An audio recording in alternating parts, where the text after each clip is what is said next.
더러운 귀신들에게 명한즉 순종하도다 하더라. 예수의 소문이 곧 갈릴리 사방에 퍼지더라. 회당에서 나와 곧 야고보와 요한과 함께 시몬과 안드레의 집에 들어가시니 시몬 장모의 열병으로 누워 있는지라. 사람들이 곧 그 여자에 대하여 예수께 여짜온대. 나아가사 그 손을 잡아 일으키시니 열병이 떠나고 여자가 그들에게 수종드니라.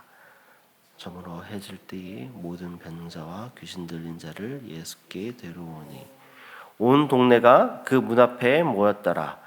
예수께서 각종 병이 든 많은 사람을 고치시며 많은 귀신을 내쫓으시되 귀신이 자기를 알므로 그 말한 것을 허락하지 아니하시니라.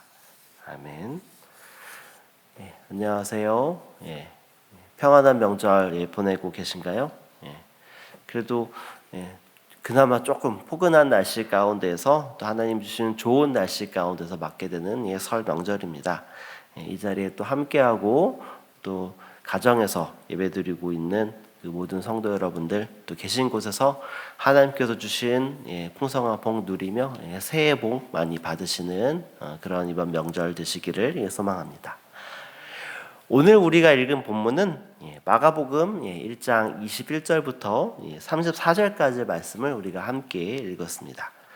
오늘 말씀은 갈릴리 해변에서 제자들을 부르신 후 그리고 그들과 함께하며 행하시는 몇 가지 사역에 대해서 초점을 맞추고 보여주고 있습니다.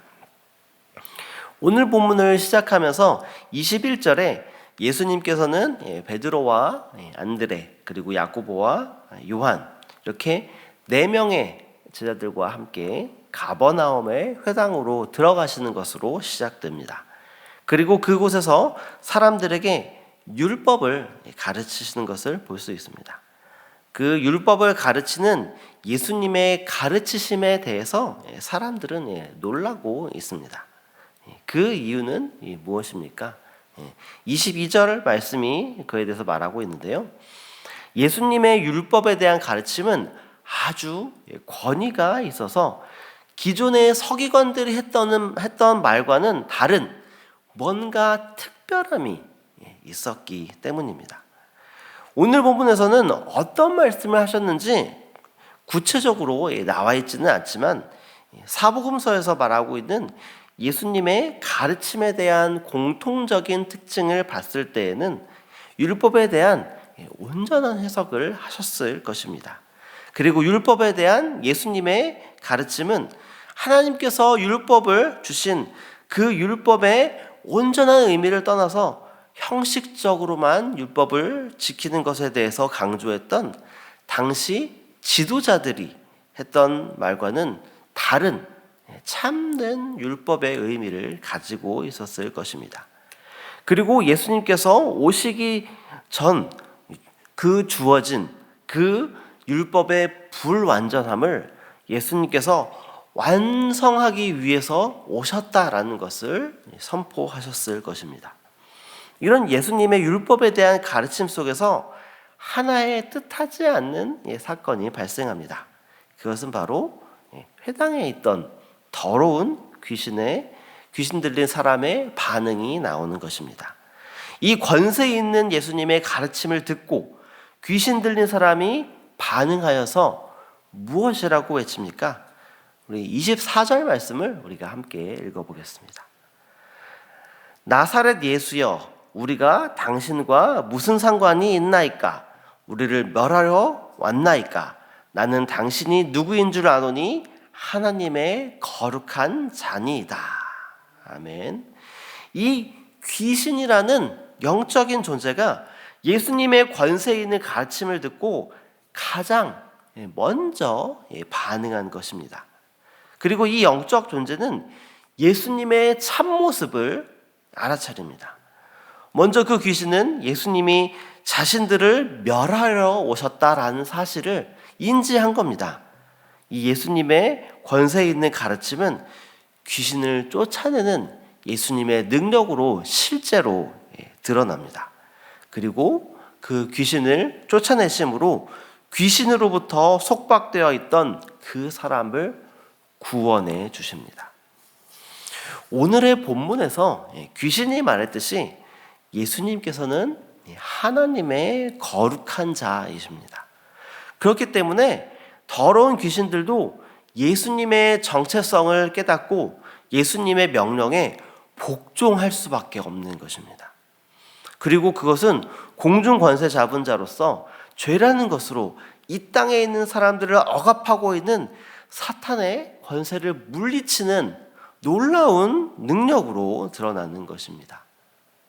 이 예수님의 능력은 바로 지금 시대를 살아가는 우리에게도 죄라는 것으로 우리를 지배하고 있는 사탄의 영적인 억압으로부터 끊어내어 주시고 우리를 죄로부터 구원해 주시는 능력으로 드러나고 있습니다. 그리고 예수님께서는 이어서 시몬 베드로의 집으로 갑니다. 그리고 그곳에서 열병으로 앓아 누워 있는 베드로의 장모의 열병을 치유하십니다. 오늘 본문인 마가복음에서는 베드로의 장모가 그냥 단순히 열병으로 누워 있다라고 표현을 하고 있지만 의사인 누가가 기록한 누가복음에는 이 동일한 사건에 대해서 베드로의 장모가 중한 열병에 걸렸다라고 말합니다. 의사인 누가가 봤을 때에 이 베드로 장모의 상태는 좋지 않았고 아주 위태해서 생사를 다툴 수 있는 그런 상황이었다라는 것입니다. 예수님께서는 그런 위태한 상황에 있는 베드로의 장모의 손을 잡아 일으키십니다. 그리고 그러자 그 열병이 떠나게 되고 그는 회복하여 예수님을 수종들며 섬기기까지 합니다. 이 귀신을 내쫓아내고 그리고 베드로의 장모를 열병을 고치는 사건으로 말미암아 예수님에 대한 소문이 퍼지게 되고 이후에 아주 많은 병자들과 또 귀신 들린 사람들이 예수님 앞으로 나아오게 됩니다. 그리고 또 예수님께서는 이들을 또 예배 없이 다 고치시고 또 귀신들을 내쫓아 주시는 것을 볼 수 있습니다. 오늘 본문의 이 일련의 세 가지 사건들은 모두 예수님께서 어떤 분이신지를 보여주는 사건입니다. 예수님은 영적, 육적으로 이 땅을 통치하시며 죄와 죽음으로 인간을 억압하는 그 사탄에 대한 승리를 보여주시는 분이십니다. 그리고 그 승리는 예수님만의 승리가 아니라 예수님을 믿고 따르며 함께하는 모든 사람의 승리라는 것을 보여주고 계신 것입니다.